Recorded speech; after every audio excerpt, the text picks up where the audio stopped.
দর্শক, এই মুহূর্তে জগন্নাথ বিশ্ববিদ্যালয়ে আছেন সহকর্মী ইয়াসিন রানা। আমরা এখন সরাসরি চলে যাচ্ছি তার কাছে।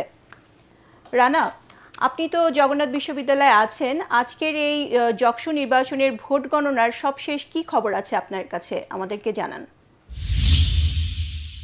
সীমা, আপনাকে ধন্যবাদ। আপনি আমার ঠিক পেছনে এখানে জগন্নাথ বিশ্ববিদ্যালয়ের ছাত্র সংসদ নির্বাচনের ভোট গ্রহণের যে গণনা সেটি একটু পরে শুরু হবে।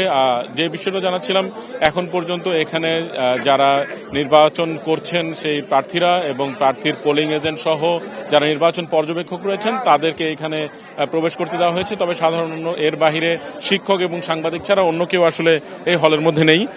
আমরা যে বিষয়টি সর্বশেষ আমাদের নির্বাচন কমিশনের পক্ষ থেকে ঘোষণা করা হচ্ছিল যে এখানে একটু পরেই এখানে ভোট গ্রহণের প্রক্রিয়া চলবে।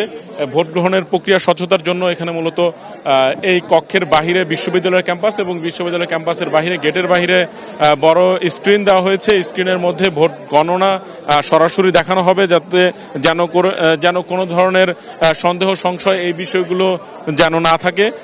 আপনাদের যেই বিষয়টি জানিয়ে রাখছিলাম, এখানে 3:30টার সময় ভোট গ্রহণ শেষ হয়েছে এবং 3:30টার সময় ভোট গ্রহণ থেকে শুরু করে এখন পর্যন্ত 7টার বেশি সময় বাজে।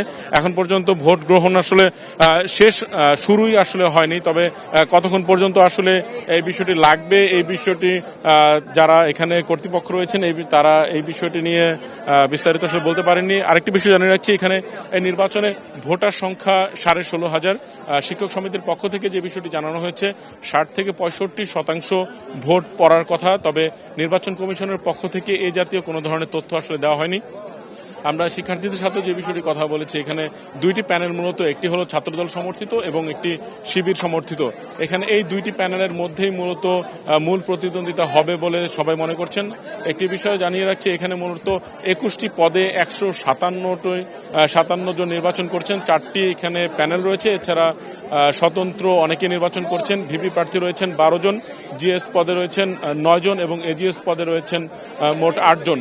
আমরা এই ভোট গণনা শুরু হলে এবং পরবর্তীতে কি রেজাল্ট আসবে এই বিষয়টি আমরা সার্বিকভাবে পরবর্তী সংবাদে জানানোর চেষ্টা করব। সীমা।